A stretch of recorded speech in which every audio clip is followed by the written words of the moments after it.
Hello সবাইকে, আজকে নিয়ে চলে এসেছি একদম একটা জিভে জল আনার মতো একটা আইটেম। তো স্কুল জীবনে কিন্তু এটার প্রতি কিন্তু সবার ইমোশন জড়িয়ে আছে। তো ঝটপট করে সবাই শুরু করে ফেলো আর একদম স্কুল জীবনে সবাই ফিরে চলে যাও কিছুক্ষণের জন্য। তো দেখো আমি সমস্ত কিছু রেডি করে নিয়েছি। শসা কুচি, পেঁয়াজ কুচি, টমেটো কুচি, লঙ্কা কুচি, ছোলা মটরও ভিজিয়ে রেখেছিলাম, তেঁতুল, বিট লবণ, লেবু আর হচ্ছে ভাজা মশলা। ভাজা মশলাটা হচ্ছে তোমার জিরে, ধনে আর শুকনো লঙ্কা শুকনো কলায় নেড়ে আমি পেস্ট করে নিয়েছি। তোমরাও কিন্তু ঝটপট করে এইভাবে একদম কুচি কুচি করে সমস্ত কিছু কেটে ফেলো। তো আমার আলুও সিদ্ধ হয়ে গেছে। দেখো আমি আলু সিদ্ধটা প্রথমে ভালো করে আলুগুলোকে খোসা ছাড়িয়ে নেব। আলু প্রচণ্ড গরম ছিল জানো তো, তবু মানে কি বলবো, মানে এত তাড়াহুড়ো যে খাবার জন্য যে ঠান্ডা করার মতনও সময় হয়নি। তো যাই হোক, আমার দেখো সমস্ত কিন্তু আলু আমি ঝটপট করে ছাড়িয়েও ফেলেছি। তারপরে এই যে এখন কাটতে লেগে গেছি, হাতেতেই কেটে ফেললাম, কারণ এত আমার টাইমের অভাব যে কি বলবো। তোমরা কিন্তু কোনো একটা জিনিসের উপর কেটো, তাহলে কিন্তু হাত কিন্তু কেটে যেতে পারে। তো যাই হোক, আমার দেখো ঠিক এইভাবে বেশ একটু মোটা মোটা করে আলুগুলোকে বেশ পিস করে নেবে। আমার আলু পিস করা হয়ে গেছে। তেঁতুলটাতে আমি জল দিয়ে গুলতে ভুলে গেছিলাম। তো তেঁতুলটা এখন জল দিয়ে গুলে ভালো করে তেঁতুলের যে কাঁচটা সেটা আমি ভালো করে এইভাবে নিগড়ে ভালো করে বের করে নেব। তারপর অবশিষ্ট অংশটা আমি ফেলে দেব।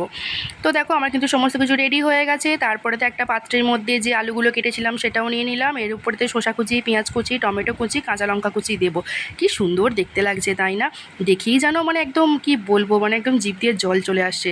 তারপরেতে এটাকে ভালো করে মিক্সিং করতে হবে। একটু হালকাভাবে মিক্সিং করবে, নাহলে আলুগুলো সব ভেঙে যেতে পারে। যদিও একটু আধটু ভাঙবে না সেটা আমি বলবো না, একটু আধটু ভাঙবে, কিন্তু যেন ঠিকঠাক থাকে। একটু আস্তে আস্তে মিক্সিং করো। তার ওপর থেকে ছড়িয়ে দিলাম বিট লবণ। এরপর যে ভাজা মশলাটা করে রেখেছিলাম সেই ভাজা মশলাটা দেবো। তারপর দেবো হচ্ছে ছোলা মটরটা আমি আগে থেকে ভিজিয়ে রেখেছিলাম জানো তো, কারণ এটা আমার অনেক দিন থেকে খেতে ইচ্ছা করছিল। তারপরে দিয়ে দিলাম লেবুর রস। বাপরে, আমার তো পুরো জিভ দিয়ে জল চলে এলো। ভয়েস দেবো কি, মানে এখনই দেখে মনে হচ্ছে না এখনই যদি একটু পেতাম তো ভালো হতো। তারপরে দিয়ে দিলাম তেঁতুলের যে কাঁচটা করে রেখেছিলাম সেটা একটু ছড়িয়ে দিলাম। তো দেখো আমার কিন্তু রেডি হয়ে গেছে চটপটা আলু কাবলি। কারা কারা আলু কাবলি খেতে ভালোবাসো?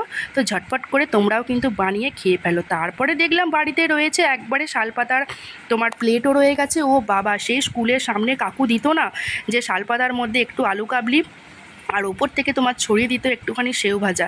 আমিও কিন্তু পুরোপুরি সেরকমই একদম একটা ডেকোরেশন করেছিলাম। এই যে ওপর থেকে এখন ছড়িয়ে দিলাম সেও ভাজা, মানে একটু কিছুক্ষণের জন্য ফিরে চলে গেলাম সেই আমাদের, আমি তো দুর্গাপুরে পড়তাম।